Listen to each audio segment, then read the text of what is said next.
What's up, everybody, and welcome back to Neek the Podcast. Finally, welcome back to Neek the Podcast. I am 1/3 of the powerful nerd triumvirate that makes up Neek, the glorious geek samurai, Chris Kiku Kubiak, and with me, as always, is a man who's leading the rebellion against condiments, the demon sour cream himself, Josh Rachel Finney, and of course, a man who needs no introduction but has many names, Raymond Galley, Hawkmoon, Fatman Mini Nuke Cheek Squeak Williams.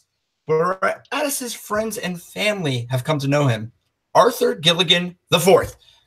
Guys, welcome back to the internet. You know, we said the internet deserved to have our presence. Things were going pretty bad without us. That's true. There's been a lot of shit Twitter happened. posts, a lot of TV getting canceled. TV shows getting canceled because of Twitter posts. What's happening right now? Not this one. This one got saved because of a Twitter post. That's true. That is true. I mean, LeBron's back in the finals, so nothing's changed? Nothing's changed. LeBron has been to the finals every year since I was a junior in high school. Man. Yeah, let that one sink in for a minute. I mean, technically you can say that LeBron's back because we're back, so you're welcome, Cleveland. Would you say Backstreet's back? I would. Nope. Would not go that far whatsoever. Mm-mm. That's right. We're getting dang already. Remember that far back. Where am I? I know they don't give you your meds in the nursing home. It's okay. They don't. They're the wrong color pills. I only made it a minute and a half before I called you old.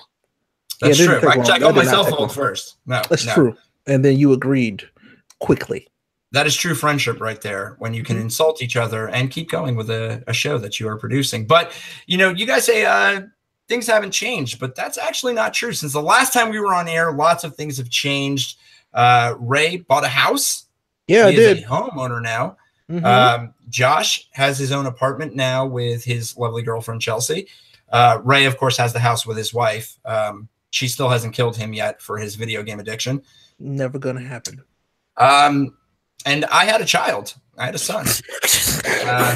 Man, as an aside, all those years that we joked about that, my lord, it actually happened. It actually agreed. I did procreate. Hide your daughters. Anybody who has children, because when he gets old enough, he's going to be a lady killer. He is cute. He is adorable. Caleb is the unofficial mascot of this show now. Oh, yes, he is. What? I didn't agree to this. It's either that or Cthulhu burgling hams. Well, Josh, since you brought up our actual mascot, I want to let you know that I've already done the research, and they do make toddler-sized Cthulhu costumes for Halloween. And yes, he will be in one. Will he have a shirt like the Hamburglar on, though? I'm sure I can get somebody to design that. Can he even hold a ham? I'm sure a ham is still bigger than him. I can sew it to the outfit. He loves ham. He ate ham tonight. He loves ham. Oh, cannibalism. Ham's eating ham. Okay. And in true nerdy fashion, he actually does have, as part of his name, he does have something from nerd culture. His middle name is Atreyu from the Neverending Story, not the shitty emo band. Oh no, I loved Atreyu when I was emo Ray. That I liked Atreyu when I was like 11. Oh, no. I met them a couple times, actually. Gosh. Also, I want to see pictures of emo Ray. I need to know what you look like with eyeliner on so badly. Like I do right now. I don't really age, so yeah.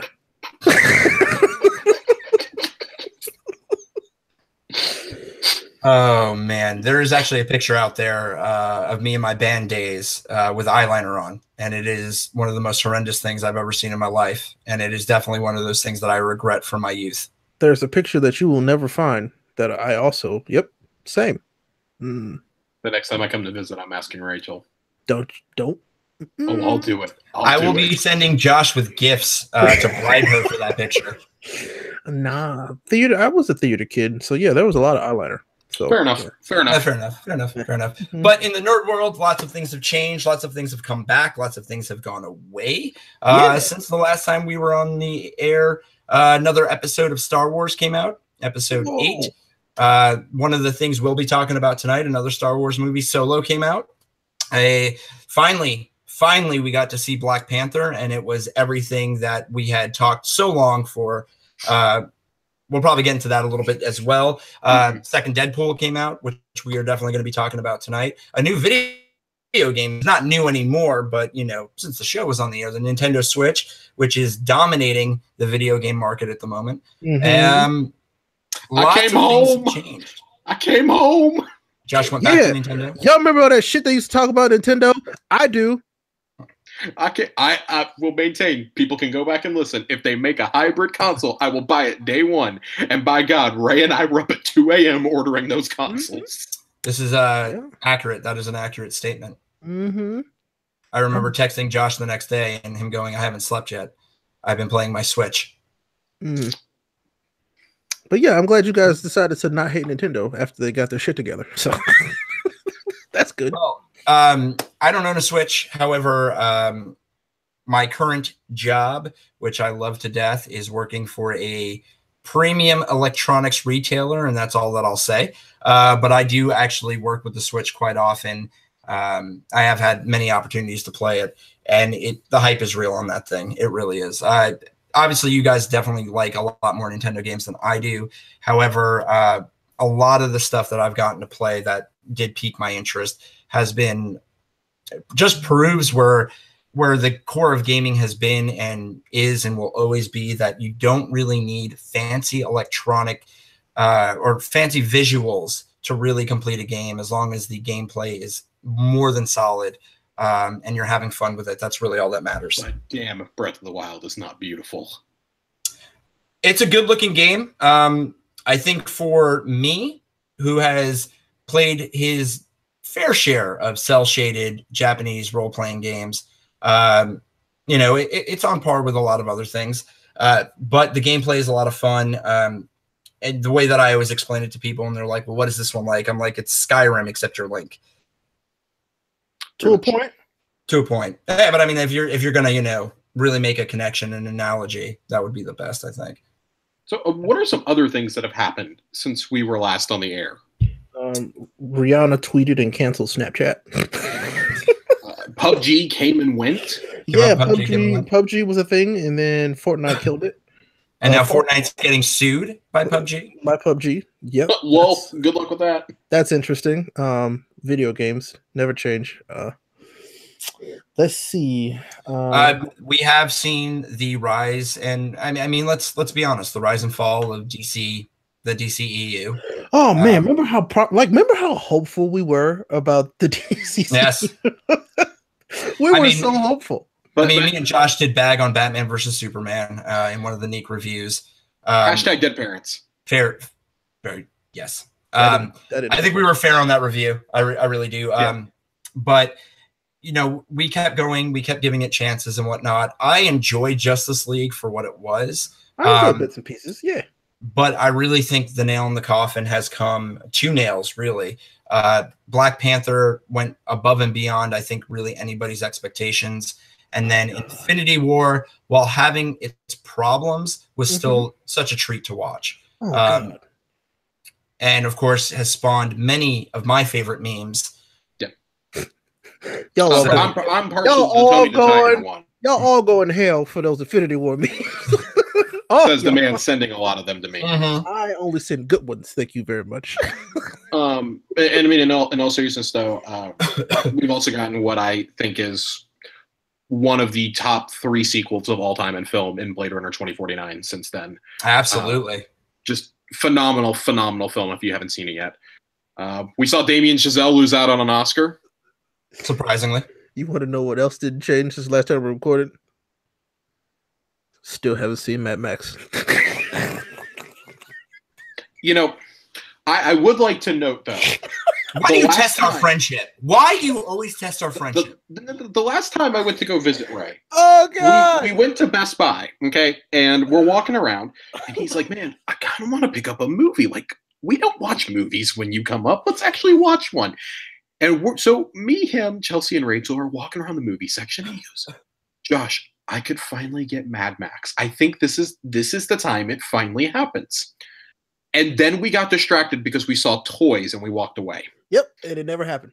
He had it physically in his hands at one point, though. So we're getting closer. One day.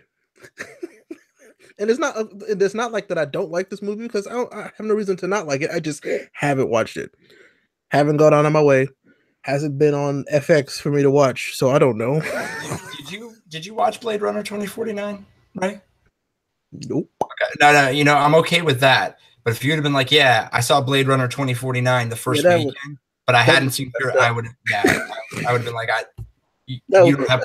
I don't even think you know what a priority is at that point. That would have been pretty messed up, not gonna lie. So we finally, you know what? For all of you people out there who are book fans, like to read books, we finally got to see a really good take on a Stephen King novel in It. Oh yeah, the other movie I will never watch. Phenomenal. It looks really great though. I'm not gonna lie, it looks good, but I'm never gonna watch that. Ray, if it'll make you feel better, and I can get her to text you or call you, but Brittany was really scared to see that movie. Didn't want to go see it. So I bought it on Blu-ray, and I said, look, if it gets too scary, we'll turn on something else. She went through the entire movie, said it was a little bit scary, but she really liked how it was just it was really just a movie about kids overcoming their own fear.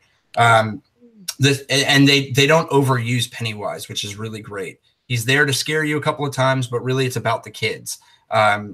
So I'm super stoked. They announced the sequel. Looks like we're getting just a few talented people for the sequel. You know, your James McAvoy, your Jessica Chastain. You know, nobody big. Oh, I watched Get Out. I did watch that. Oh, nice. Wow, yeah, I was really proud of myself. Now I own it forever, because I was drunk at home one night by myself. I was like, I want to watch a movie. Can't read it. Oh, I guess I'll buy it.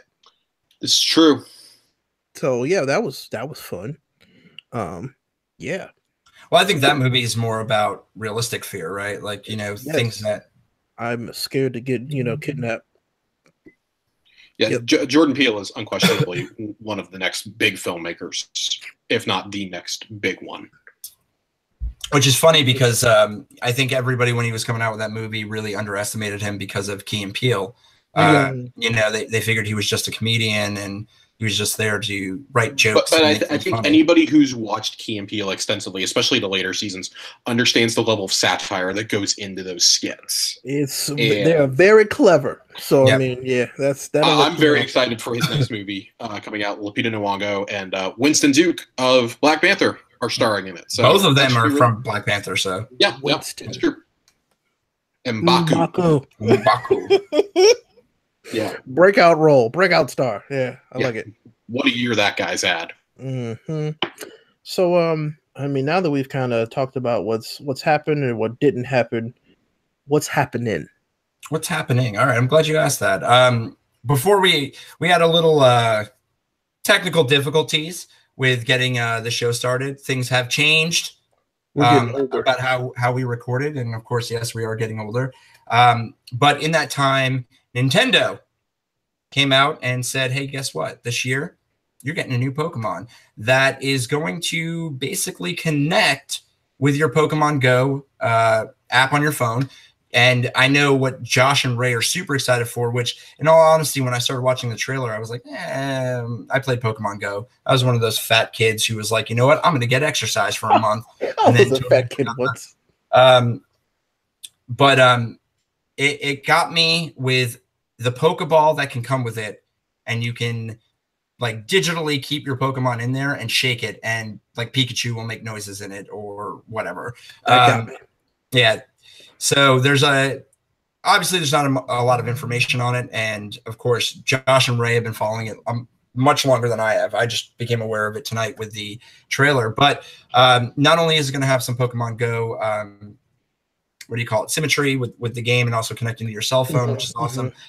But it will also have you're still able to battle Pokemon against Pokemon. It's a faux 3D world, which is pretty cool. No more 2D worlds. And of course, it's back to the Kanto region, which everybody always clamors for and whatnot. So with that, I will make jokes about how I don't really care for Pokemon as you guys talk about it. Go ahead. So This game is such a massive homecoming, not just for the franchise, but I think for people who were in my shoes, who went away from Nintendo for a long time, picked up the Switch because we really liked its potential. We loved that it was portable and it was a home console. Don't you like Zelda? Don't lie.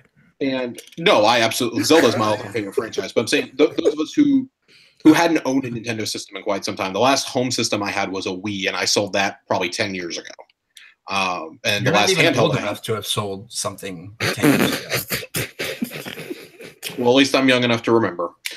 Wow. And then the last handheld I had was the original clunky DS. So coming back to this, and especially being really fond of Pokemon Red and Pokemon Silver, this is awesome. This is what was rumored for a long time, and it's pretty much a 3D remake of Pokemon Yellow in a lot of ways. You can either choose the Pikachu or the Eevee version. And yeah, it has compatibility with Pokemon Go. The Pokeball accessory looks awesome. You can choose a Pokemon to put in there, and it'll interact out in the world. Like, they've hinted that there's going to be in-game elements that will play into that if you choose to go that route. That's awesome, and it's going to be impossible to find. Yep, that's the hottest. Man, Nintendo put this thing out, didn't make enough of them. Yep, that's what's going to happen. Again, this is this year's GameCube adapter. Oh God, please don't. So yeah, that'll be fun. But yeah, this Pokemon is doing a lot of things that people have been asking for. That they're just like, oh, but then you buy the next Pokemon anyway, and it doesn't have that stuff. But like it's like almost fully 3D, if not fully 3D. Yeah. There's multiplayer, like local co-op, which is insane. Never seen that in a Pokemon game before. There's motion control, which I think is also a first for the series. Like to throw your Pokeballs. Yeah, like you guys also talked about, it syncs up with Pokemon Go. I still don't know the full extent of the functionality, but like none of us do yet. We've seen the initial trailer and heard some of the talk. That's so smart. Well, I mean, the trailer showed a lot of things and highlighted a lot of things that I think people were expecting, or just like cool things that you weren't expecting. But I'm curious because Pokemon Go operates a lot differently than your standard Pokemon game. Right. And obviously you can capture Pokemon like you can in Pokemon Go, or take your Pokemon Go characters and transfer them to your game. But I'm wondering if it's still like, can you fight in the wild? Because the fights that we saw looked like they were just in gyms or in like, battle arenas or virtual training or whatever. Can you still capture Pokemon in the wild after fighting them? And if you can, then what's the point of even having the Pokemon Go stuff, like the motion control capture? What I saw, I think you can transfer Pokemon from Pokemon Go to your Pokemon game.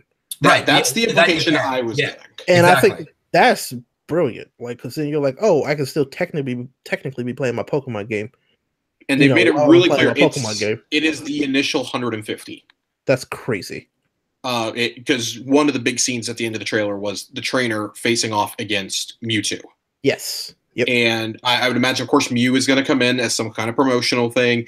And they're saying that there is a Pokemon that's referenced to at the very end that we've never seen before in a game. Wow. So, a new Pokemon. Who would have guessed it? Yeah. But along with that, we got two other games announced. We got Pokemon Quest, which is some strange block looking. I have not figured out a way to describe it yet. The gameplay looks very similar to Mario and Rabbids on the Switch last year. Basically an XCOM for kids in a lot of senses. Yes. That's what it looks like from the initial videos we've seen. It's available for download right now on the Switch, and it's coming to smartphones at the end of June. It's free to play. It's completely free to start. You can buy DLC packs, but you're not required to. And all it does is just give you more items, let you level up faster, things like that. I think the most expensive is $15 or $16. Mm-hmm. And then the announcement, of course, at the end that next fall, we'll be getting a new core Pokemon game modeled after X and Y and Sun and Moon. And this one looks like that like 3D Pokemon game that we've all been clamoring for on like a next-gen system forever. Yes. Like everything for like full on like Pokemon Stadium, like this is the fights literally while Ray and I were watching it, I was saying, this looks like everything I ever wanted Pokemon and Pokemon Stadium to be. Yeah. Now just throw a camera function in there so I can get So do you remember the like the Pokemon, like they had Pokemon like story games? Yes. Well, I don't remember any of that. I don't like Pokemon, Gale XD, stuff like that. Yeah. It's like that, but Pokemon. And I'm like, that's all I've ever wanted. And I'm like, that's all I've ever wanted. Pokemon Gale XD, stuff like that. It's like that, but Pokemon Gale XD, stuff like that. It's like that, but Pokemon. And I'm like, that's all I've ever wanted. That's all I ever wanted. This looks like the best of both worlds. Mm-hmm. And that is Nintendo's hot title for the fall. It's coming out November 16th, the week before Black Friday. Well, then the one that we're talking about, like the rumored, like the yes, one, yes, that's yes. next year. So second half of next year, 2019. So Pokemon was Nintendo was like, E3's coming, but they have confirmed that the one that's coming out next year is the one that the Pokemon Company referenced last year at E3 that was in development. So they've been taking a lot of time on this one, which is good. I'm excited. Can't wait for them to unveil that in the next version of the Switch, because that's coming too. Let's be right. I would say there's going to be a portable only version of that. Yeah, it's coming. I mean, they already announced that they're selling Switch only minus the dock in Japan already. So I mean, obviously something like that's coming too. Well, enough about Pokemon. So we've had some games come out. We've had some movies come out. Let's keep it with gaming, because we actually had to have another show just really for video games the last time. That's true. We were crazy. We were crazy. We talked about so much stuff, but we might be setting up, just so everybody knows, a Monster Hunter night that we might Twitch stream. It's a game that we all actually really enjoy, and of course, we like collecting things and making armor out of skin and bone. I'm not gonna lie. Together, we will be the first trio of weird serial killers. I'm not FBI. Turn this off now. Thank you. But a game did come out, and a lot of people were very hyped about it. I know I actually got very hyped about it, and I took some time off from the internet in general, and just really time off because of family, obviously. So when I did finally get into it, I didn't know much about what was going on. I just grabbed the basic gist of the game and whatnot. And when I popped it in the system, it was completely different from the original 3 titles that we have all come to love. We all played and whatnot. And that's God of War. God of War, just to put it out there, it's one of the finest games I've ever played. Straight up.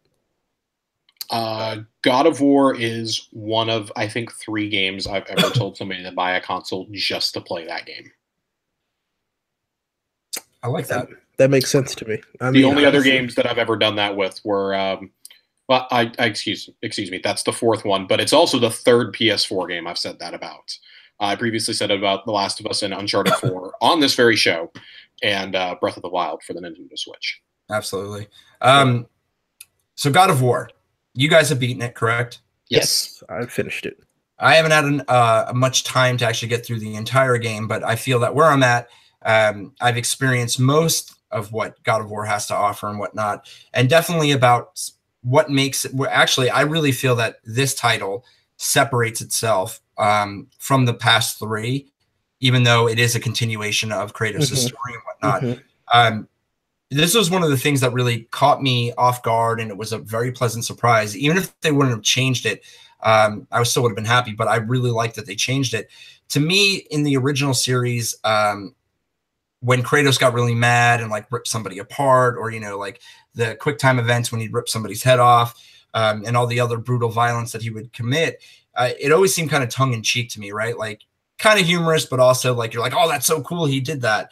This game has really toned that down, and it's way more serious than the original 3 titles. I agree. They grew Kratos. He matured, and he evolved for the better. Like they slowed down the pace. They changed the camera orientation, make it more cinematic and more of an experience rather than you just going in and murdering a bunch of dudes and demons in a room. Right. And that made all the difference. That, and they gave him a beard.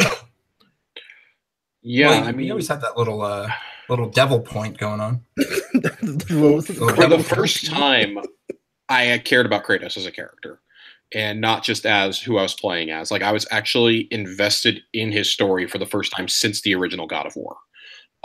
We find out his tragic backstory and everything. And this one very much shows a man who is weighed by the troubles of the past and is clearly trying to move on and escape from that. but at the same time, you don't have to have played those past games to understand what's going on here. You got to know that he is Kratos, and that's it. That's all you got to understand is he's Kratos, and he's done some really messed up shit. Other than that, you don't need to know a single thing about this universe. And I think it's the bond with Atreus that really, really drives it home. You could have made a good game. Before you get to that, because I've got something that I think we'll flesh out the conversation on that. Before I get to that point about Atreus and whatnot, Ray, you said, they matured Kratos, right? Mm-hmm. But from just playing the game and investing over like 30 hours so far into it, I kind of feel like it's not just Kratos matured, but the game itself has matured. Right. And the game is Kratos, is what I mean. Like you don't have a game if you don't have like a character like Kratos in this situation, and he's the star, but also isn't the star at the same time. Right. It's just him, and he grows a lot during the game, even more so, which is crazy to me. They did such a good job with the pacing and the story that they wanted to tell. I can't wait for you to get there. But there's something that happens at the first ending that my mouth just kind of like my jaw actually dropped. Yeah. I was like, excuse me. So yes, it was the first game in a while where I was like, when's the DLC? And there's no DLC.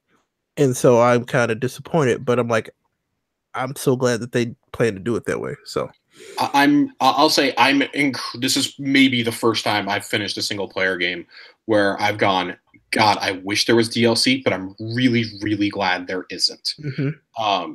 Cory Barlog said on the eve of the game's release that he and the team had plans for 3 or 4 more titles following this one, that the seeds that they planted in this game will unfold over the remaining games and finish the God of War story. They got a lot of explaining to do. So yeah they better have a few more. Well, Josh, I mean, you're saying that, but I mean, I also read an interview where they said that they do have plans, if it comes to it, mm-hmm. where they would effectively do another trilogy and maybe even bring them to like Egypt.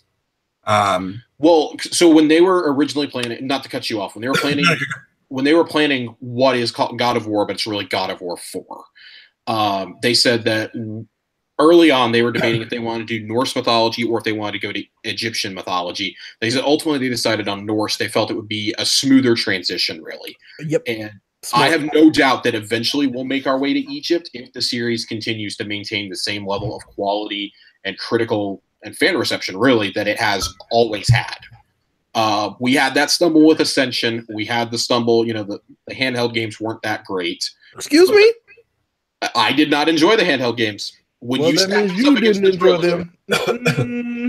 Those games are great. I think the handheld games suffered from the fact that they weren't really up to, they weren't up to snuff, and you're so used to Kratos being so fast, right? Which was jarring. The God of War trilogy on PS2 and PS3 though is it's remarkable. Mm-hmm. But this one gave that word a brand new meaning. Like, this is the game. If I go back and replay a God of War game, it'll be this one. Well, I mean, the other ones don't like. So I replayed 3 literally right before this came out, and 3 I was just kind of like, it's a room smasher. You go into a room, they lock you in, you kill everybody in it, you move on to the next point. Yes. Well, I think it's because the story at that point, was it was guided missile, right? You knew what you had to do, and yeah, I feel you. There wasn't much to it. The God of War before then was not a very deep game by any means.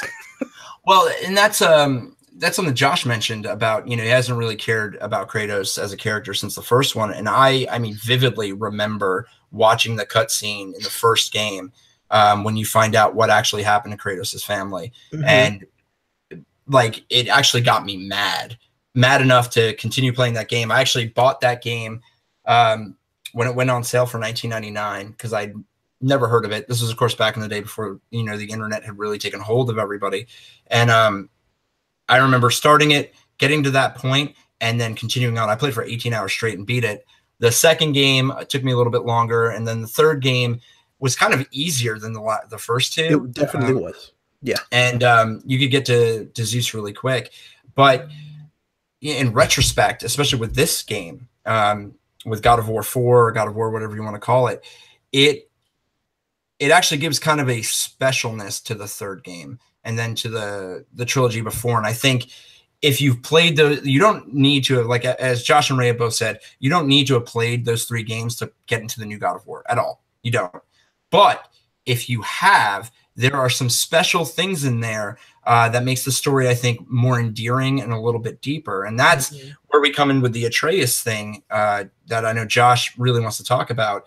The first games were about family or the first game was, about revenge, right, for murdered family. And then the series pretty much winds up, and I swear to God, if somebody hits us up with a spoiler for ruining God of War 3, which has been out for almost as long as Josh. If you haven't finished God of War 3 and you're mad about a spoiler, I'm sorry.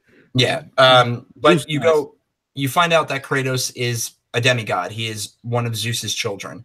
And Kratos basically takes his vengeance on Zeus, and he knows that the gods of Greece have destroyed the people of Greece, so he wipes them all out, and that is the first trilogy. And by wiping out all the gods trying to protect the people that he was mad about, he kills all the people that he was trying to protect. Right.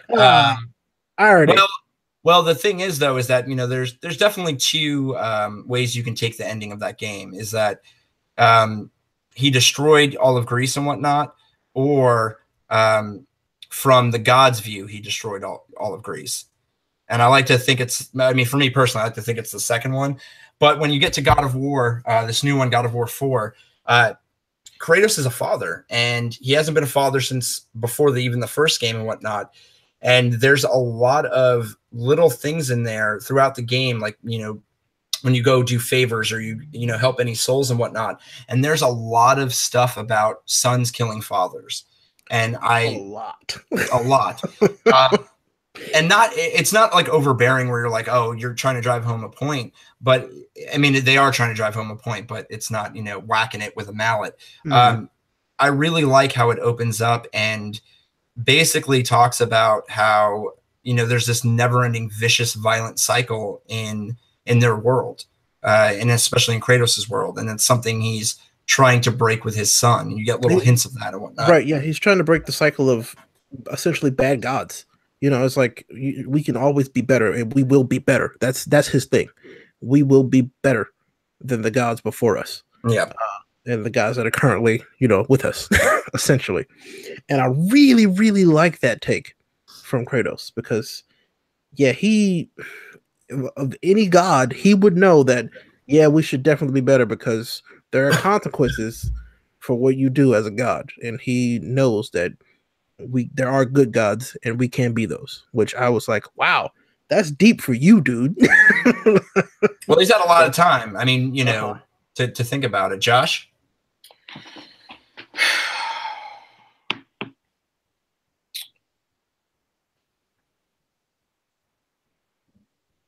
Okay. That's a point. I'm still thinking. Sorry. Continue. I will say this. There's been someone from Polygon, I think, wrote an article about how God of War taught him how to be a better father or something like that. I'm sure you can get something out of there like that.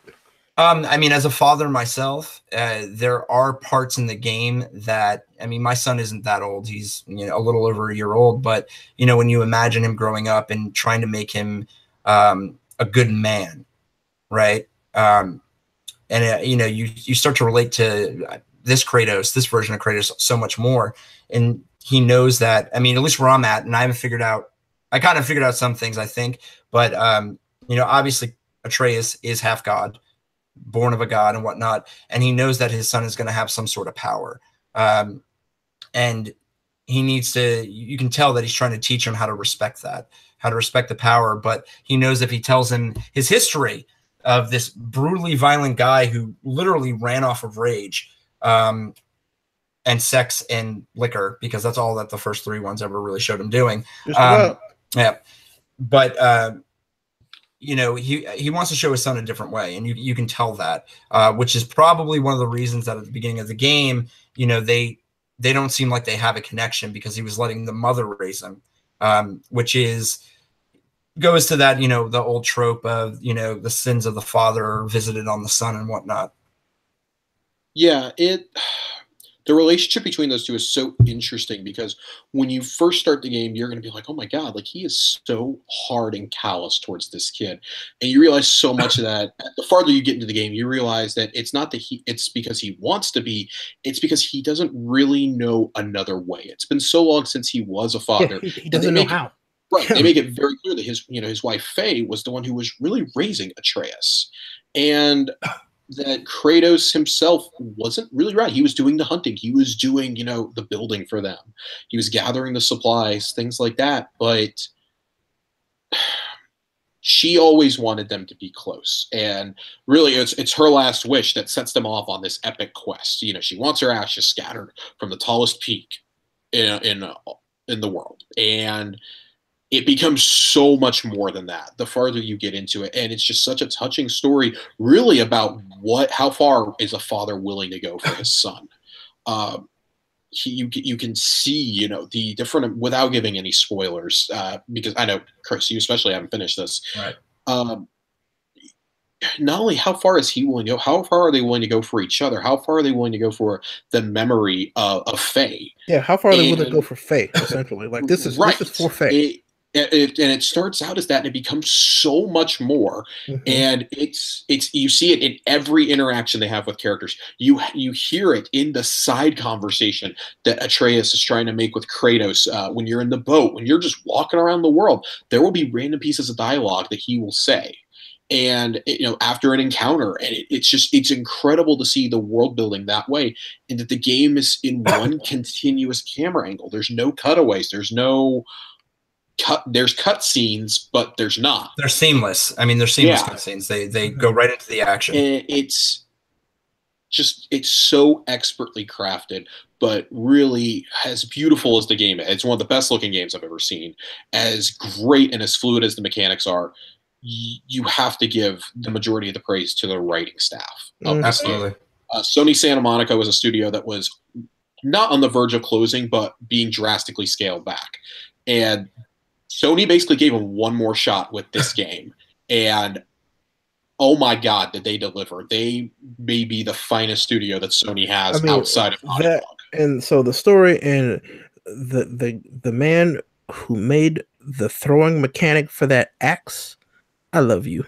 That is one of my favorite things to do in a video game is throw that damn axe and call it back to your hand. And the puzzles you have with that are incredible. It was so good. I love the axe throw mechanic. The accuracy on the axe is better than a lot of accuracy in first-person shooters. It is 100%. Yes, really I love it. There is a reason that they took so many years to make this, because the initial E3 demo that we saw of this game is very much the intro to the game. Yeah, and that, until the game released, that is the only thing that I ever saw from this. And I could not have been happier to have gone into this completely blind. Mm-hmm. The other thing that I really liked about it was they took the world even to a deeper level. Like, if you know in the original trilogy, if you knew Greek mythology even a little bit, or even if you watched the Kevin Sorbo Hercules TV show from back in the 90s, you had some knowledge of ancient Greek mythology and whatnot. But what I really like about this, and you run into a character named Mimir who eventually joins you pretty much as a bard. But as you're rowing your boat around the hub, the Lake of Nine, he goes into these tales of the Norse gods and whatnot, telling them to the sun, and that just makes it fleshes it out. You know what I mean? Like now you know why you're doing this, or why there's monuments here, or what these runes are, and it gives you kind of definitely a perverted take on like characters like Thor, and the Thor giants, especially. Yeah, it really. So we've always seen the tales of Thor and Odin and the Norse gods as they're the good guys because they're the ones that the story is about. Right. They're the ones that the history is written about.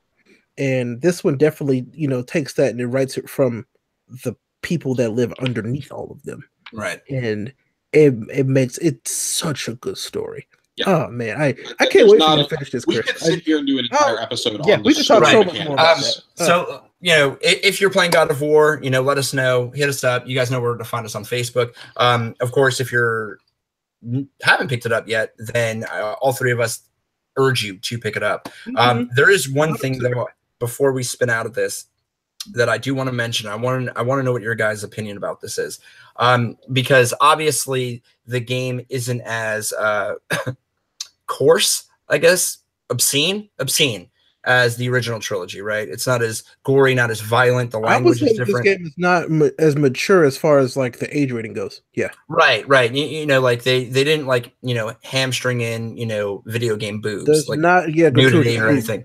Yeah, And what's funny is there's that actually no boob, just so Right. everybody knows. so you play the first like maybe like hour or two of the game and you get used to this new God of War, right? And then you're introduced to a character named Brock, who every time he curses, because he's the only character in the game who does, like it really just it takes me out of the gameplay. It really does. Yeah. He made me laugh so hard because his character's perfect, by the way. I really like Brock and Sindri, Oh. but I 100% agree with Chris on this one. I think that's part of why I like the game so much is it's not as coarse, with the exception of when you're talking to Brock. It's not as gory, it's not as violent, but it is somehow the most mature of the series. Right.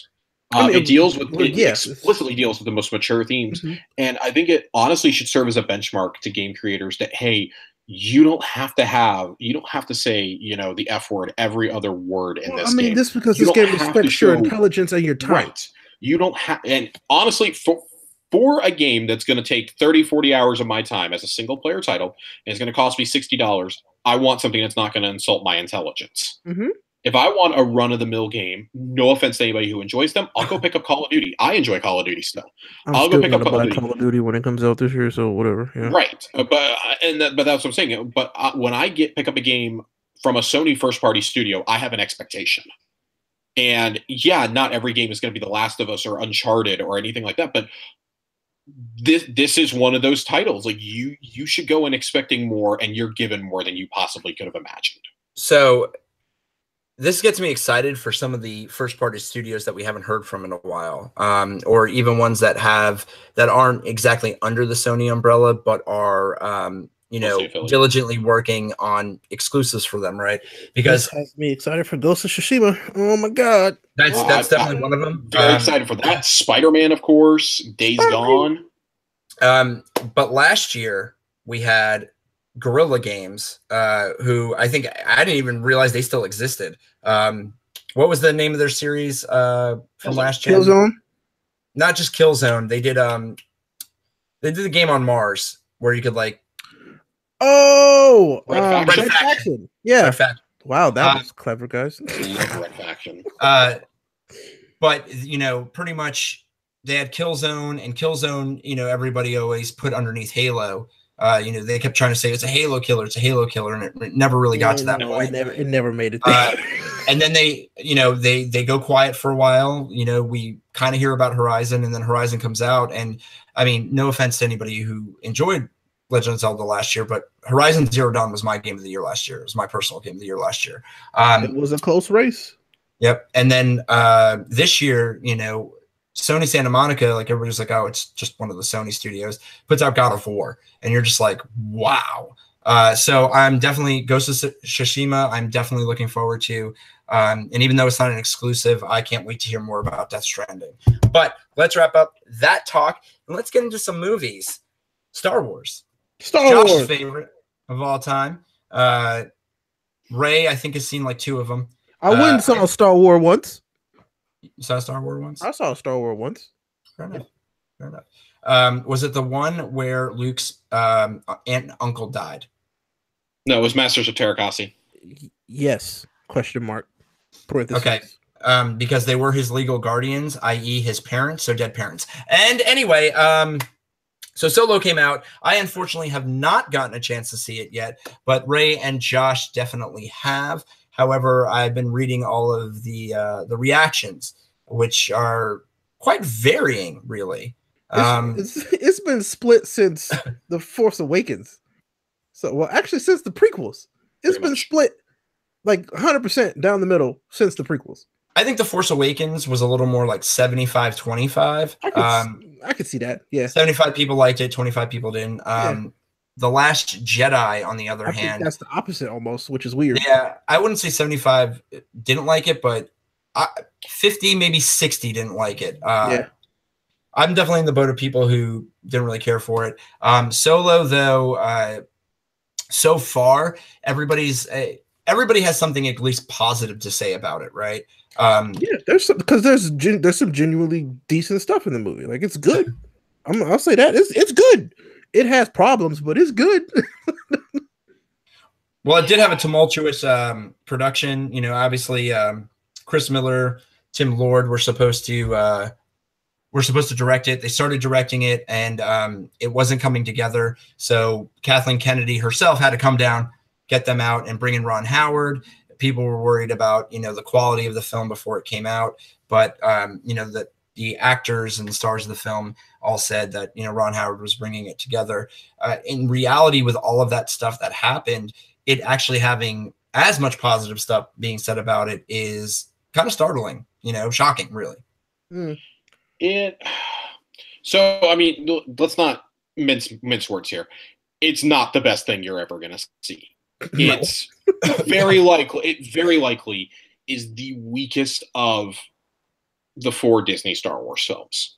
But that being said, I would still watch this over the 3 prequels any day. Honestly, it's the one I've probably had the most fun with.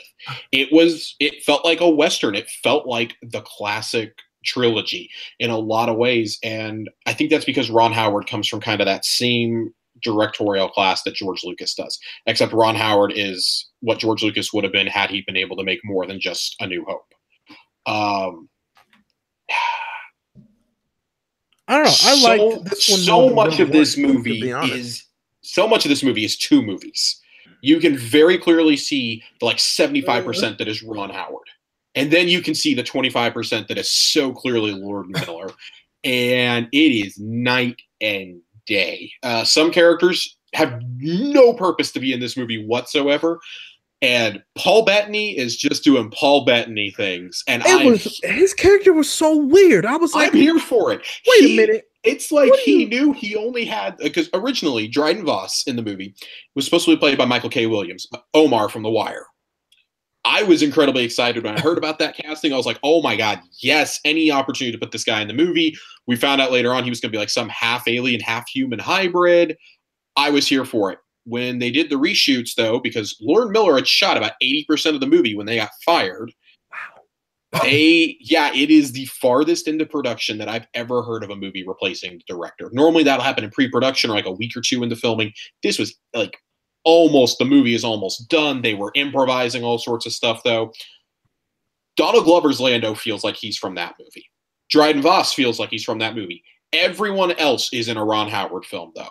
And for some characters, it works great. Woody Harrelson and Donald Glover steal the whole movie. You know, there's no question about it. I was like, oh, Woody Harrelson's in this one. Yeah, I'm like, yeah, I kind of like him. But then I was like, oh, no, I really like him in this movie. It's like, he plays that character really well. And so much of this movie, if you read any of the old EU, really borrows from the classic Han Solo legends we knew. You know, Chris, you and I grew up knowing that he won the Falcon from Lando in a game of Sabacc. Yep. That he freed Chewie, who was a slave to the Empire while he was an enlisted man. Which is one of the reasons he had to leave the Academy. Yes. I didn't know that, by the way. I didn't know shit. Like, I didn't know shit about yes. There was a trilogy. Didn't know anything. There was some falling out between Han and Lando. It was speculated for a very long time that Han cheated to win the Falcon. We know that Han makes the Kessel Run and that he had a mentor who, not explicitly named Beckett, but very similar to Beckett. Yep. And those were major parts of the Han Solo legend in the EU, where even Han himself wouldn't confirm certain things. It was like an ongoing gag. This movie plays such great homage to those plot threads from the EU, but also this is the first movie where I really feel like the universe grew a little bit.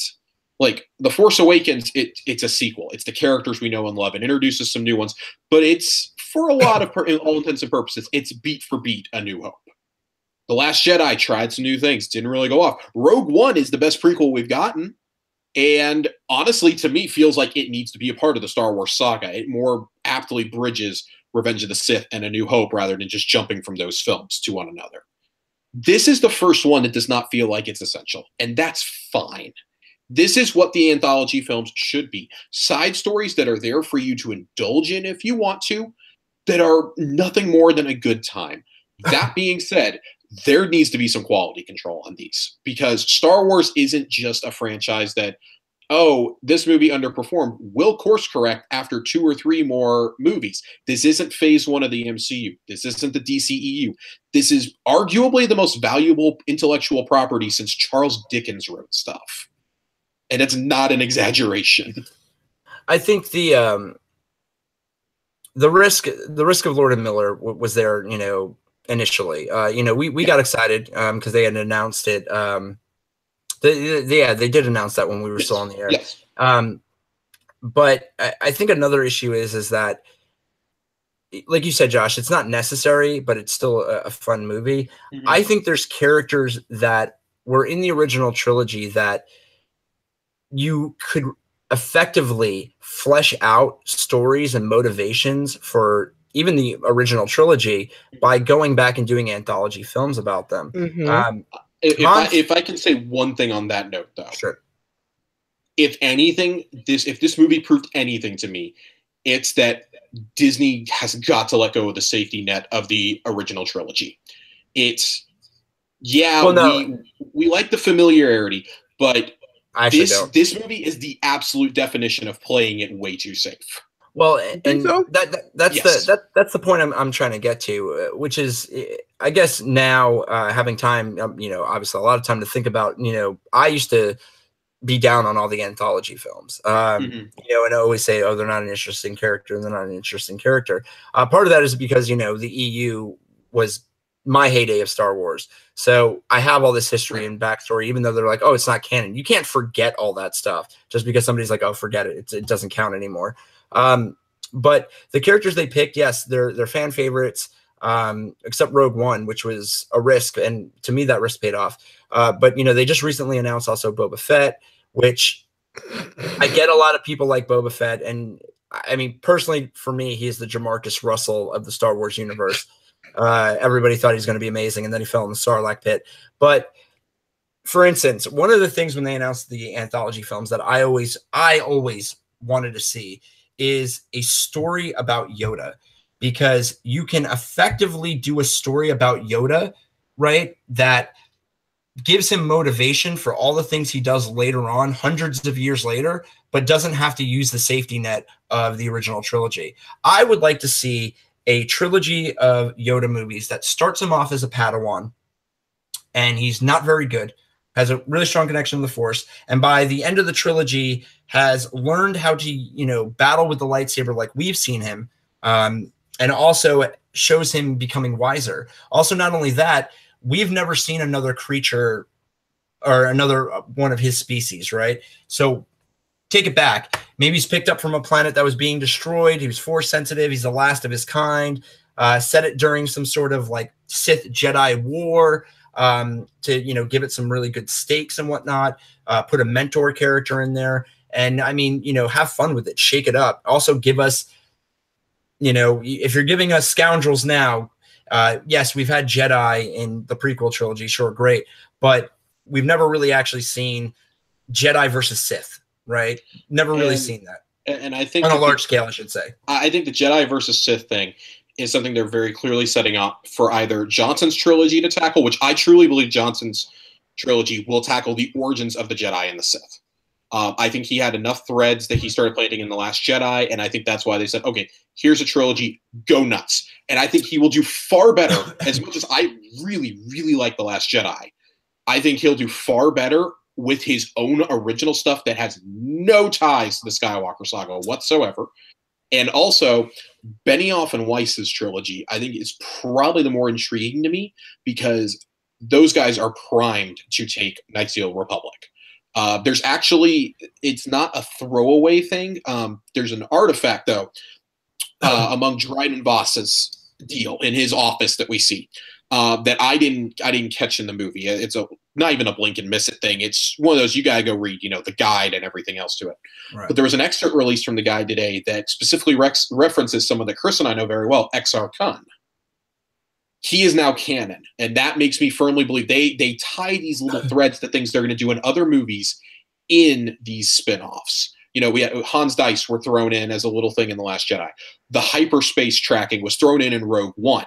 They're planting little seeds. I have no doubt that is referencing one of those two trilogies.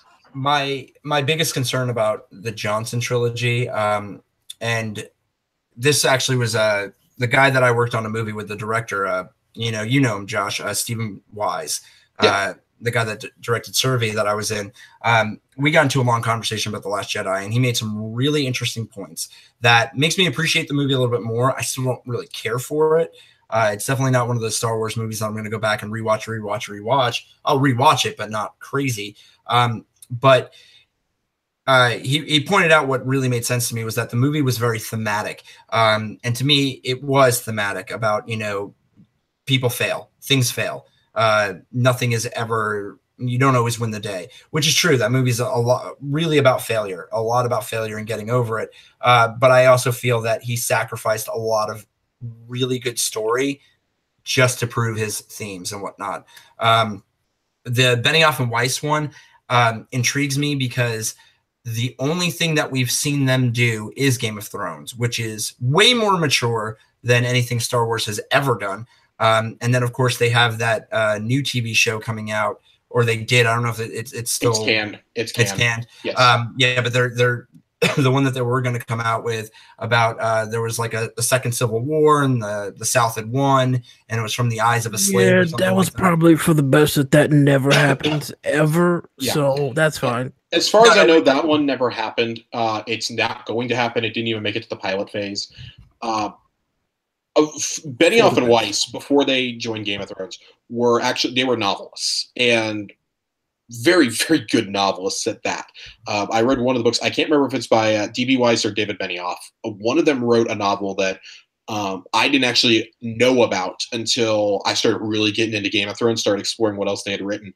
And it was a very complex sci-fi novel, and I really enjoyed it. If they can take some of those themes and make a darker Star Wars, I'm all here for it. And I think that's why, as much as I enjoy the character of Boba Fett, knowing the old EU, I never wanted a Boba Fett film. I want a bounty hunters film. That's what I want. I want a heist film starring the bounty hunter crew from Empire Strikes Back. I want Bosk on screen. I want Dengar. I want Zuckuss. I want Forlom. I want Boba at the front of all of it. And I think getting James Mangold to do a Boba Fett film signals to me that it's potentially, even though it almost assuredly is, going to be an origin film. Just so they can use Alden Ehrenreich again, they can use Donald Glover again, they can introduce Jabba, they can do all these plot threads that they established in Solo. What if it was something that picked up post Return of the Jedi? Because there's hints that he survives the Sarlacc and in the new expanded universe. And if they were to pick that up and do a Logan style movie, shoot it for like $15 million, don't give it this gigantic budget, do it low budget, that the general public doesn't give a shit about Boba Fett, but you let Mangold make his auteur style film, and if it proves that a darker story can work in Star Wars, an R-rated Star Wars, so to speak, that opens up so many more possibilities for Benioff and Weiss, I feel. I'm going to be honest, man. The thought of an R-rated Star Wars doesn't do anything for me. In fact, it kind of leaves a sour taste in my mouth. Right. The reason I'm not advocating for it. I'm saying that there's a very strong possibility that's why Mangold is being hired. I think it's, and this is something, God, man, since I've become a dad that I've really started to notice. When I have a stepson as well. He's 6 years old, and he loves Marvel. He loves the Marvel movies, right? And of course, even though the Marvel movies standardly are rated PG-13, I never really thought there was anything that wrong with them for children until I started watching them with a child. And that's one of the things I really like about Star Wars is there's violence, sure. There's death, sure, but it's not, obscene or grotesque or whatever. But Star Wars, the one thing that I think especially what George Lucas was trying to do with the prequels, is that he wanted to make it something that could be shared with your family. And I don't want to see them go down the road of, let's make an R-rated Star Wars movie for all the people who grew up and now want something more mature. You can do something more mature without making it rated R. Like, for instance, and I can't believe I'm going to say this, the guy that curses a lot, I went to go see Infinity War. We brought Jackson with us, the 6-year-old, and Brittany, and they cursed up a storm. And I was like, oh my God, like what? So, that's just one of my fears. Like, I like being able to watch Star Wars with my kids, and I don't want to ever have to tell them you can't watch this Star Wars movie because it's for adults. Yet. Yeah. I mean, that's definitely more than fair enough. And I think that's a conversation a lot of parents had to have last year with Logan. I think it's a conversation that had to happen with Deadpool, because I remember when we reviewed Deadpool, I went and saw it opening night, and there were so many kids there. God, man, I remember us having to tell people that it's not for their kids. Like, it's do your research. And see, that's the thing is that Jackson actually really loves Deadpool because he was on Ultimate Spider-Man, and he's seen him in, like the cartoons and whatnot. And thankfully he understands why he can't watch the movie. But when we went to go see Deadpool 2, parents are still bringing their kids, and they were a little bit older than 6. I think the youngest might have been like 11 or 12. And back in the day, when I was that age, I was watching rated R movies. But even still, some kids can handle it, some kids can't, obviously. But I still feel that Star Wars should remain as close as possible to a family experience, because it is something that us older nerds share with our kids. And I don't really feel that I'll put it to you this way. If Lucas would have made the prequels rated R because of Anakin's transformation into Darth Vader, I would have been way more accepting of that than anything else they could do. Right, and I definitely agree with that. I'm definitely not one who is like, oh, we need rated R things. I mean, like, I obviously didn't share this opinion on the show because we weren't doing it at the time. I think that Logan is very much, I think it's a very good film, but it's something I'm never going to go watch again.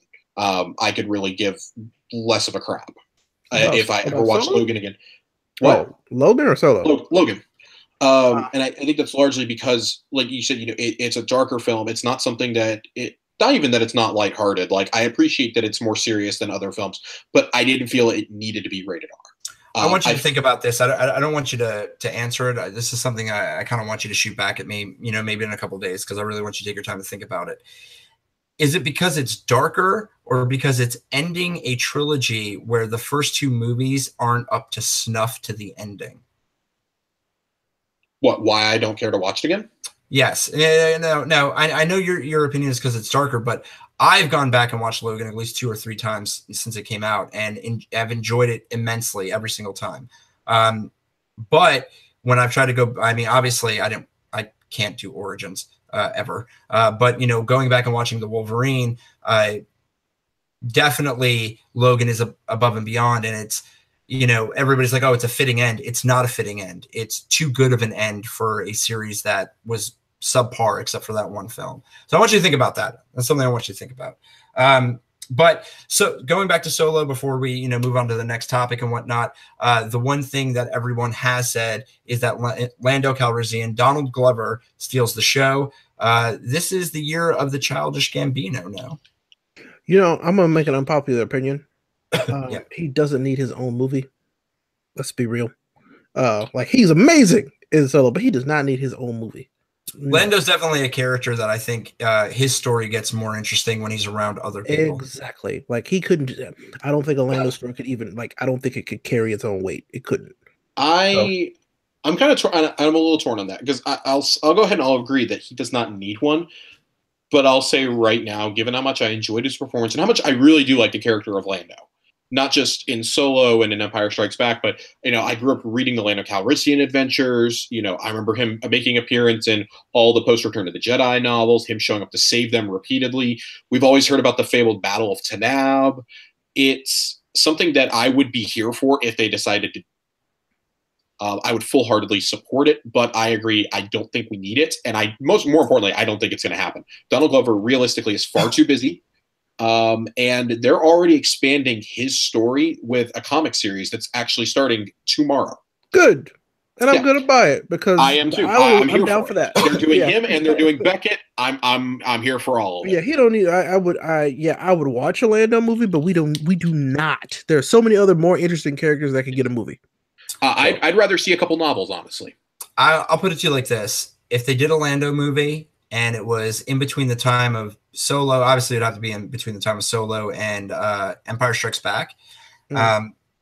But the end was pretty much how he conned his way into being like the leader of Bespin. I'd want to watch that then. Yeah. Like I said, it'd have to be specific. It would have to be a specific thing. Like, yeah, we'd have to see that. You'd have to, because they put enough. They joke about it, and it became a big joke in the EU of his maneuvers at Tanab and this and that. And Chris, I'm sure you read the Lando Calrissian Adventures along with the Han Solo trilogy. There's some nice allusions to that stuff in the new materials that are starting to come out, and I like that. We haven't completely abandoned it yet, but if you're going to bring Lando in, he almost works better as a side character. He is kind of the audience to these movies. Like, we're just here for the party. Yep. But come on, we need to see more of his capes. Absolutely. Oh my God, we all need more of the capes. They were beautiful. Okay. Yeah, they really were. My favorite. It's in a TV spot that's been airing for a couple weeks now. Emilia Clarke, Kira, is trying to put out a fire, and she's screaming at her, "Don't do that! That's a custom piece." Oh, so and good. That moment the is so basically on fire. Lando. It's just perfect. But yeah, bottom line, I think Ray and I both agree. It's fun. It's not the greatest thing you're ever going to see, but it's definitely a good afternoon at the movies. I mean, give it I feel like so many people wanted to hate Solo and wanted it to fail because of other, harpered emotions towards Star Wars, whatever. If you went and saw it, I'm sure you would like it more than The Last Jedi. Let's be real. One final note, though. We can't get out of Solo without discussing Alden Ehrenreich really fast. He is not half as bad as so many of y'all believed he was going to be. That's true. Alden Ehrenreich, he's not, and the most important thing is he is never once trying to do a Harrison Ford impersonation in this movie. But he does so many Han things that it's insane. Yes.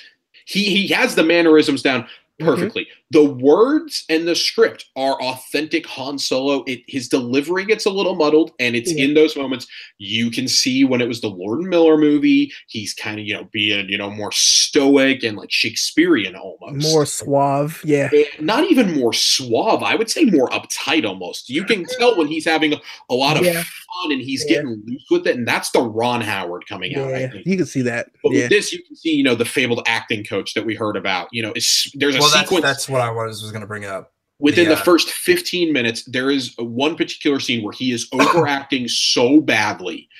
And you can just tell there was an acting coach trying to goad him into that. And after that, though, he feels like Han Solo so much. Luckily, that's in the beginning of the movie. Yeah, it's in the beginning. So. He's trying to swindle his way through things almost immediately after. He's very cocky. And I had my doubts when he was cast. I remember seeing the shortlist, and it was Ehrenreich, Taron Egerton, and Jack Rayner, and I was like, we were all rooting for Taron. I thought, yeah, we were all rooting for Taron. I believe we talked about that in one of our last shows. And when Ehrenreich got cast, I said, okay, you know what? I saw him in Hail Caesar. I saw him in Beautiful Creatures. I really like this guy.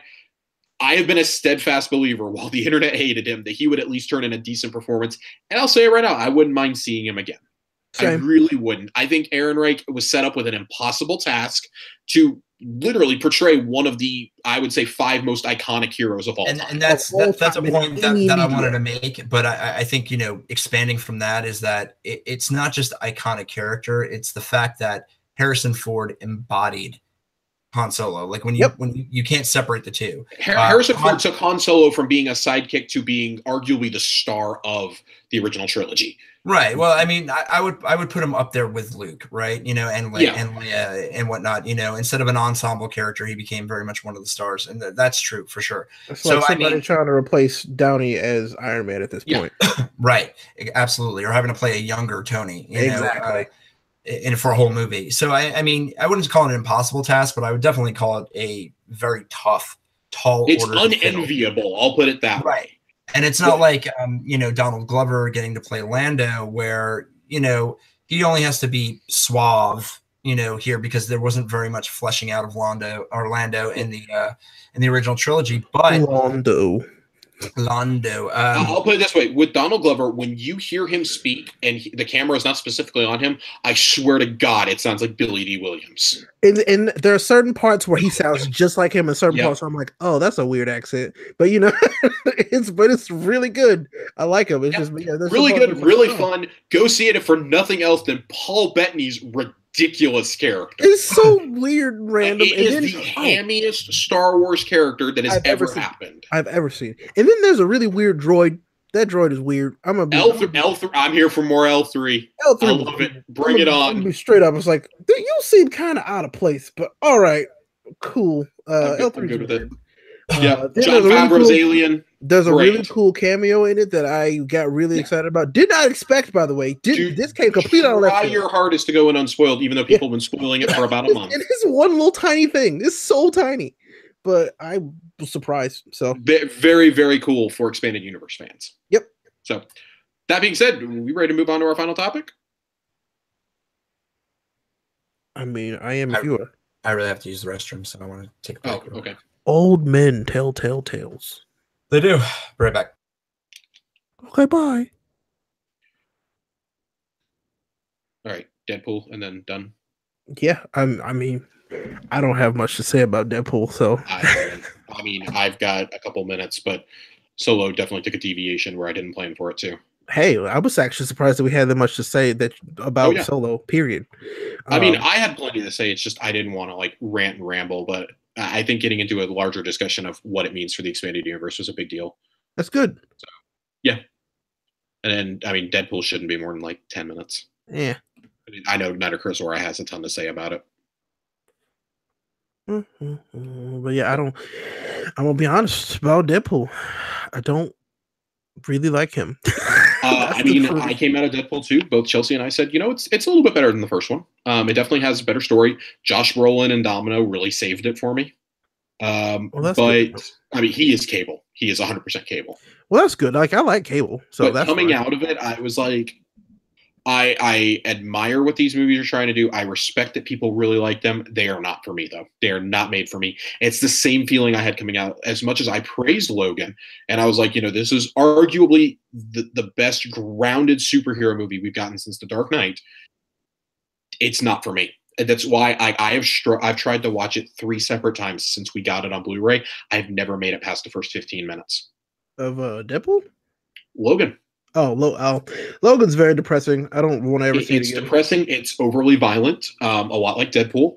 And I find it impossible to care about this version of Logan. I find it impossible to care about Xavier anymore. I don't care.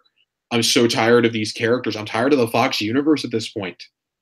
I didn't like Days of Future Past that much. I think it's incredibly overrated.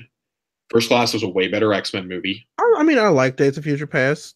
The Future Past. I also liked Apocalypse. So, I mean, yeah, I liked it. I'm not saying that it was amazing, but I liked it. I mean, since First Class, I've never felt a need to go back to an X-Men movie after leaving the theater. And I'm a bigger X-Men fan than I let on. First Class, I loved it because it was the first real. I feel like that was the first yes, this is them paying attention to the comics. This is an X-Men movie. It's and then they got so much wrong. Good as Patrick Stewart and Ian McKellen were, McAvoy and Fassbender are perfect. Perfect for their roles. Perfect. And I can't believe they keep signing on the more movies. A lot of the characterizations were just so spot on, but then they just got so much stuff in just continuity wrong. They just didn't care. And I was like, what? Why would you do that? I get it, but why?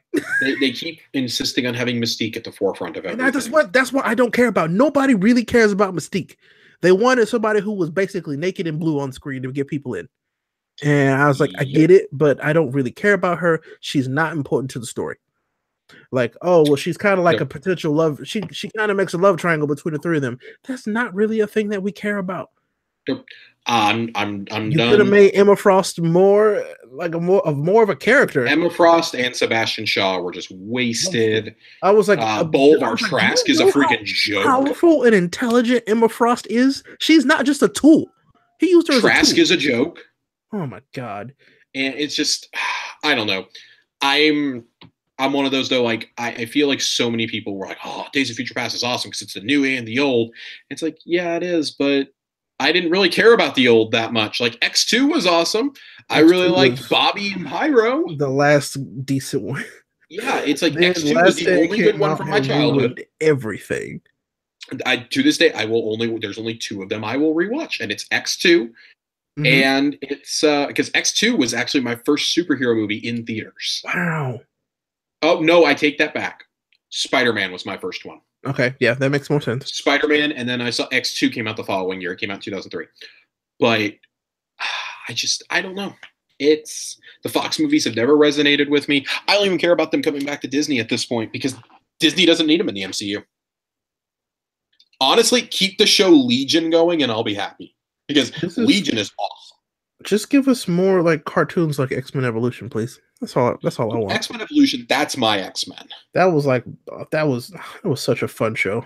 That was so fun. And on the 90s cartoon too. I mean, the 90s cartoon, that's just, that's that's a given. Like that show's amazing. I don't know. I wonder if it's still on Hulu.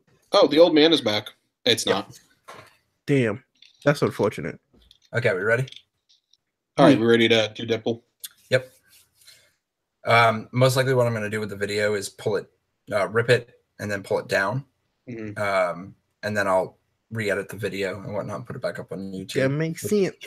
All right, coming back in 5, 4, 3, 2, 1. Yes, Josh, we are ready to talk about our last topic of the night, which of course is Deadpool 2. The first Deadpool came out a few years ago. Josh, actually, you and I went to see it together when you came to visit for Pensacon. Did you really? Yeah, we did. We went and saw it in 5D, which was no, it's a real thing. Basically, the chairs shake and they move up and down and whatnot. You actually have to like strap yourself in and whatnot. But it got pulled literally days before I came. Oh, right. Well, because I had went and saw The Force Awakens in the 5D, and anytime you're in the cockpit with Poe Dameron, like the chairs would move as the like X-wing is moving, and it was freaking amazing. It wasn't that great for Deadpool, but it was still enjoyable to go see it with Josh. The sequel was highly anticipated. Came out a couple of weeks ago, and I can say I enjoyed it. Definitely not as good as the first one. Had a few flaws. Ray, you haven't seen it yet. We know. It's not high on your list of priorities, I think, for films. Not very high at all. Sorry. Yeah, Deadpool's not one of your favorites. He's not Josh, my guy. Yeah, Josh, though, you went and saw it. What are some of your initial impressions? I think that for everything that Deadpool 2 does better than the first one, it does something that's equally worse than the first one. For example, I couldn't tell you the plot of this movie if I tried. I just don't care about the plot at all. I think that basing it around the mutant Russell, the mutant child Russell, is really, really weird. And it kind of felt like a betrayal of the Cable character when they did that. That being said, Josh Brolin is fantastic. He is a national treasure. Protect him at all costs. Protect him. Like, put him in a vault or something where he can't die because he was awesome as Thanos. He crushed it. He was the star of Infinity War. He pretty much steals the movie here outside of the scenes that Domino is in. And by God, he's going to steal Sicario too. So Domino was awesome. I think that had it not been for Domino and Cable, I would not have cared about this movie even a little bit. I even said to Chelsea, that's the only reason I wanted to see it opening weekend, because I had to see Josh Brolin as Cable.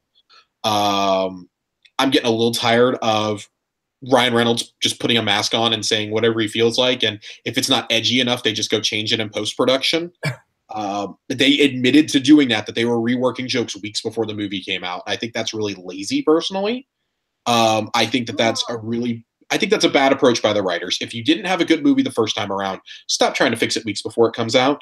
Well, and I'm going to put it to you like this, man, as somebody who, has worked in comedy and whatnot. Sometimes when you write down a joke and it seems really good at the time, and then after you've, scripted it, you've recorded it, and then you've, put it out into the world, you rewatch it and you're like, oh my God, this is a better joke for this moment. So I guess you could say it's lazy, but sometimes, there are definitely things that I've put out where I had a better joke after the fact, and I wish I could have put that in instead. So hindsight is 2020. Yeah, that's one thing. I think going back and editing your movie literally like 2-3 weeks before the movie comes out is another thing entirely. The movie, it feels really disjointed at times. Yes. Quite frankly, and this is just me, I have openly admitted maybe Deadpool is just not for me at this point. I really like the Deadpool character in the comics.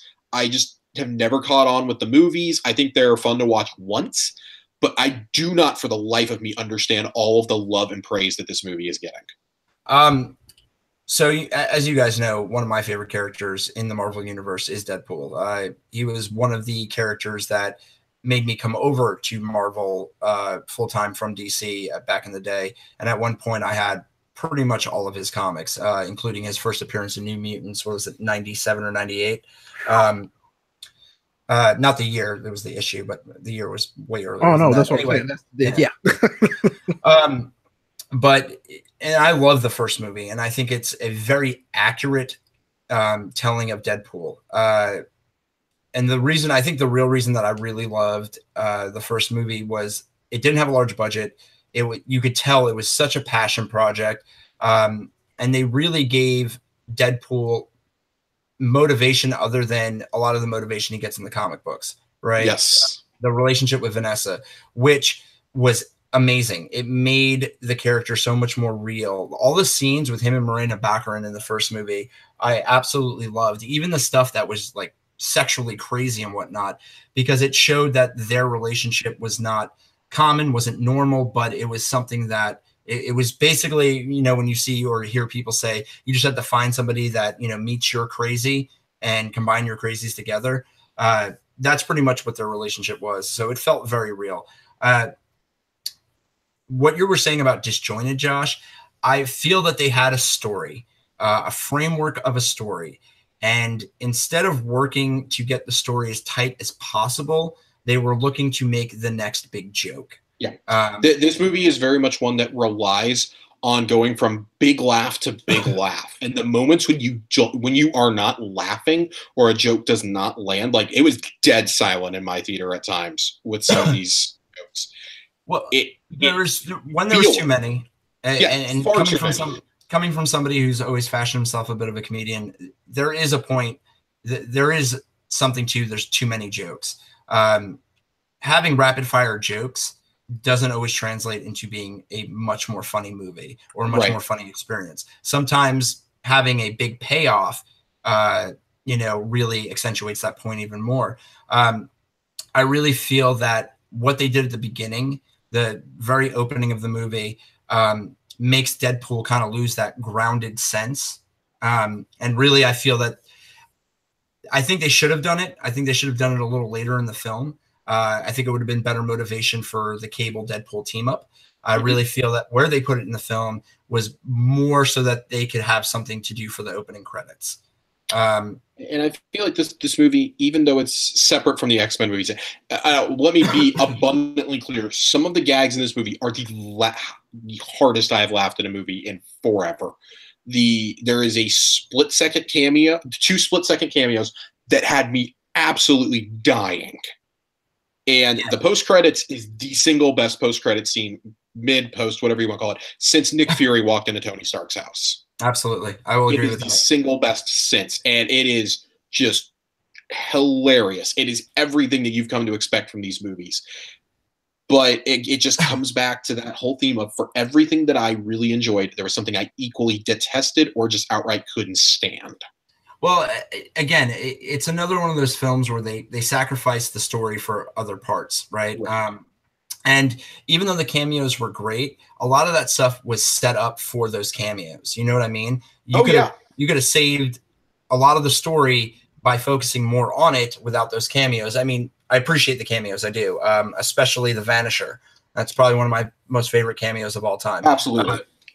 But I think the other thing that they forgot was that in the first film, there wasn't really any. I mean, there was a heavy sense, to his love for Vanessa and whatnot, But for the most part, that was it. There wasn't really anything heavier. When you bring in a character like Cable, which is definitely a tragic hero, you've got to take time to let the emotions go from laughter and smiling to kind of a dour situation. And not just in scenes where he's kicking the crap out of Deadpool. You know, they showed in flashbacks like why Cable was there and whatnot, but they really should have explored that character more. I think it would have helped to really give a seriousness to the movie, give us a break from the rapid fire jokes, and also why Cable. I mean, you get why Cable's so dead set on going after Russell, but I think it would make it seem more right why he's going after Russell as a child. 100%. It feels very weird for a character like Cable to be going after a child. It doesn't make a lot of sense to me. Like, yes and no, but I think if they really would have shown more of Cable's like backstory and whatnot, right? I think it would have made a little bit more sense. I think that very much was sacrificed because this is a Deadpool film. This is not, as I know both of us were hoping before this came out, this is very much not an X-Force film. Right. It serves as a good between those two and Domino. It serves as a great jumping off point for one, but it's very much not X-Force, and that's okay. Right. I just can't help but feel this movie could have been more if it was more X-Force oriented.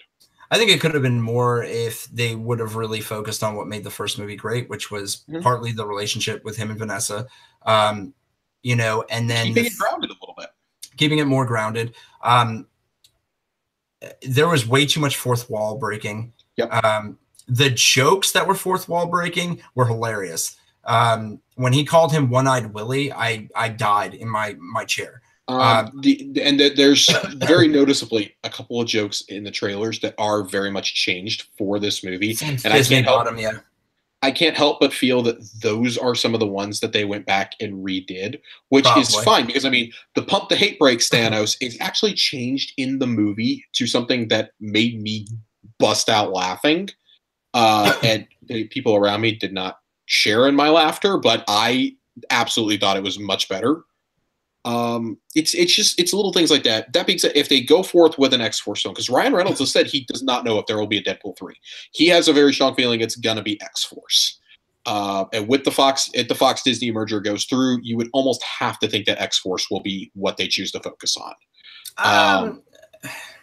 I say that because one, they've set it up clearly for that. Two, Iger has said he has no desire to do the X-Men, even though I'm pretty 99% sure New Mutants keeps getting delayed so that it can work its way into the MCU post Infinity War 2.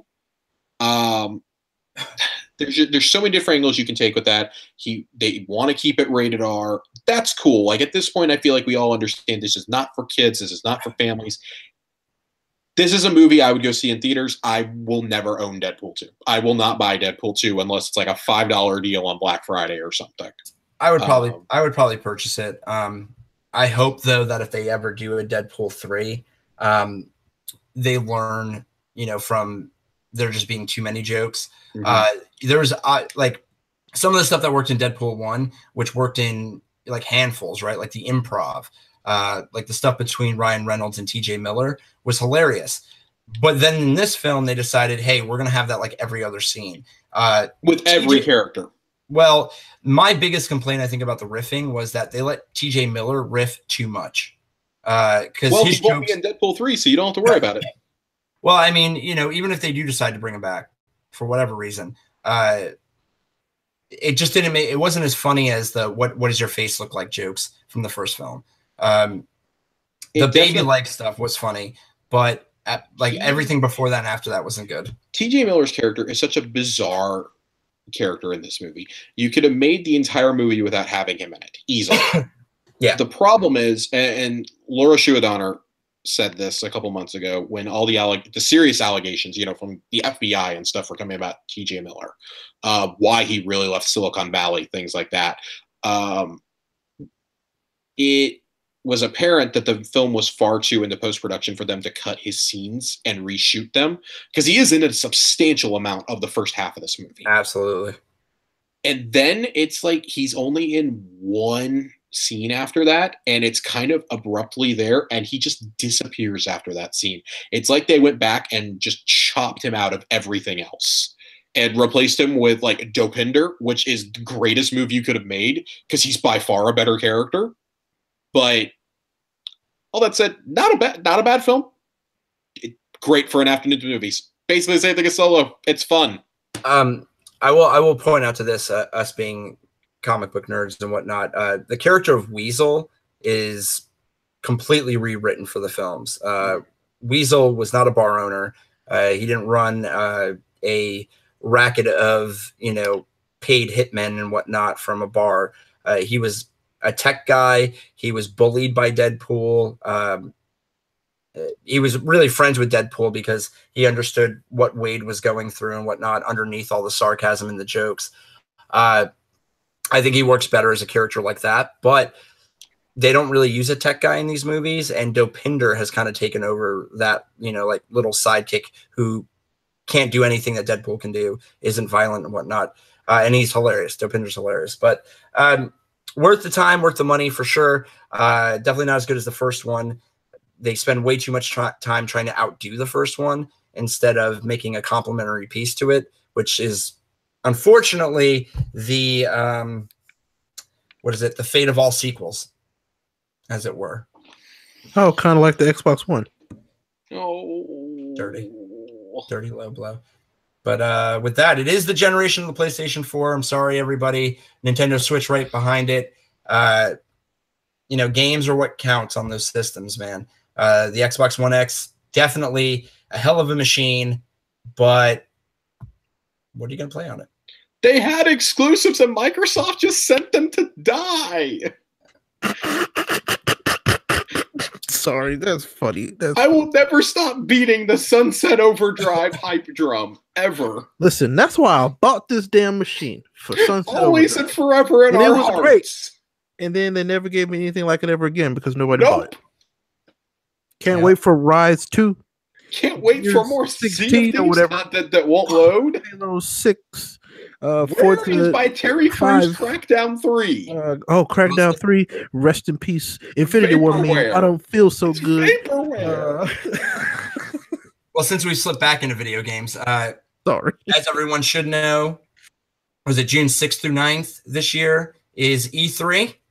And of course, Christmas. We will be covering it as always. It's one of our favorite times of the year. And of course, if you've been following the show for a while, E3 is one of the reasons we actually have a hashtag out in the world, Burgle Hams. So that's right, Ray. Unfortunately. You loved it. You loved it. Yeah. What was it? What did I call it? The electronic employee expo or something like that. I forget it. We'll have to listen up.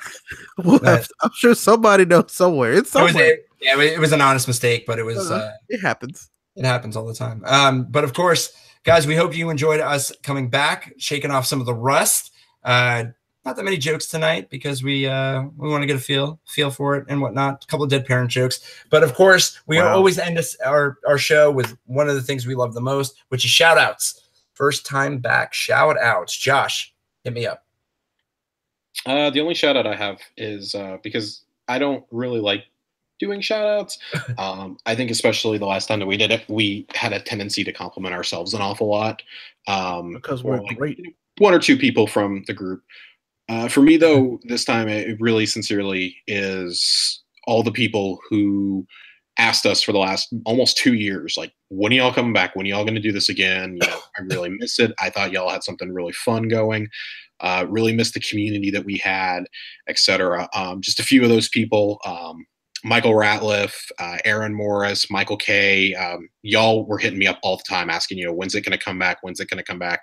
People that I didn't even know I'd listened to the show that I went on to go, do creative ventures with in other regards were asking. They're like, hey, I know you from Neek. It was a really, really cool show. It was really unique. I really wish y'all would get back to that. For everyone who's asked and talked to us over the last 2 years trying to get us to come back, thank you. Like, y'all are the reason why we wanted to come back and do this. We've thrown this idea around. I know Ray and I talked about it back before Christmas even last year. Mm-hmm. Kind of let it go, and then this spring, I think after I made a trip up there in early March to Kansas, we firmly sat down and got with Chris and we're like, all right, we got to start playing it. We got to bring this back. When is the first time we will all have time? So I know it's been a long time. We've been away for a while, but we're back on your podcast feeds and hopefully here to stay. That's right. Ray, shout outs. Well, Josh took mine, but I'm still gonna give him You more can say ditto. Anyway. No, just one person. Boy, Aaron Morris. Hey, Ron, you my boy, Blue. When we kind of all had to go our separate ways because life does what it does. It goes on. He approached me and was like, "Hey, Ray, I really want to do a podcast, and I think that you would be a great person to do a podcast with." So, unfortunately, I have been podcasting with him since I left you guys. a man who was once a fan of this show, we turned him into a podcaster with this very show. And a damn fine host. And he's a very good host, my boy. So shout out to you, Aaron, for keeping me up from catching that podcast rust. Because without you, this probably would have been really bad. Let's just be straight. I'm not good at this if I don't practice. So thanks to him, I'm in good form for you guys. So shout out to you, Aaron. Okay, so my shout out. Actually, Aaron's name has been brought up twice now, but I definitely have to give him his shout out as well from me. Aaron's been a friend of mine for definitely over 10 years. And he's always supported me in everything I do. He's seen you naked. Yeah. Yes. Thank you for bringing up that story once again. Aaron, when we were doing Neek the first time, wrote me a letter, which I keep framed behind my computer so I can see it, that he was very proud of me and, inspired him to be the nerd that he always wanted to be. When I was working for a website and we were growing a podcasting portion, I was asked, to help form a video game podcast. So of course I went to the three people that I know the best. And it was Ray Williams, Ray Osorio from Phoenix Overdrive, and of course Aaron. And Aaron has turned into somebody he's an amazing host. And I'm really happy that he's continuing to do it and doing great things. And in all honesty, we owe him coming back on because of the fact that he decided to have a Neek reunion show on his podcast. Mm-hmm. And it was, I think that night, and we hadn't podcasted in well over a year, that we realized how much fun we had together. And I know this show was not that funny. There wasn't a skit at the beginning of it. This show was hella funny. Don't. We had a good time. But we will be writing skits. Maybe not every episode. I'm not going to force feed it to you anymore. We might have something special for you, though. I'm going to talk with Chris off air. Fair enough. See if we can't figure something out for that. Trust me. Good. But definitely looking to bring some more structure into it too. Absolutely. As you guys saw, we were going to be doing away with the news portion. Just cover the big things like the Pokemon thing. Literally, we hadn't even planned on. This is and then we heard that the announcement was coming.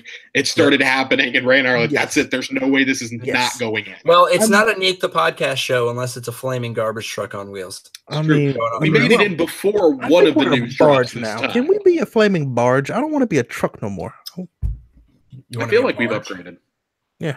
Is it because you're landlocked, Ray, and you just want to see the ocean again? Yes, damn it. We are the boat that Jack Sparrow is riding in on at the beginning of Curse of the Black Pearl. Yes, the one that's sinking. Yes. All right, I'll let you have that analogy, but after the last two movies, let's not bring Pirates of the Caribbean ever into this. Nah, it should stay dead. It's dead. Don't let that happen. It is visual herpes. I'd much rather play through Sea of Thieves than watch that again. Just saying. That is saying something. Oh, you mean Pirate Destiny, where there's really no point to it? No, Destiny was better. Oh, man, that's true. Destiny was better. Yikes. But with that, guys, we hope you enjoyed this episode, and we're back. We are back. We did it. We did it. We are back like bell bottoms and back like Han Solo. We're back like Backstreet. All of those were bad. Fair enough. We're back like Bruce Wayne's parent. Oh, wait, there's no coming back from death. And with that, guys, enjoy your week, and we'll catch you next time. #deadparents. This was a mistake.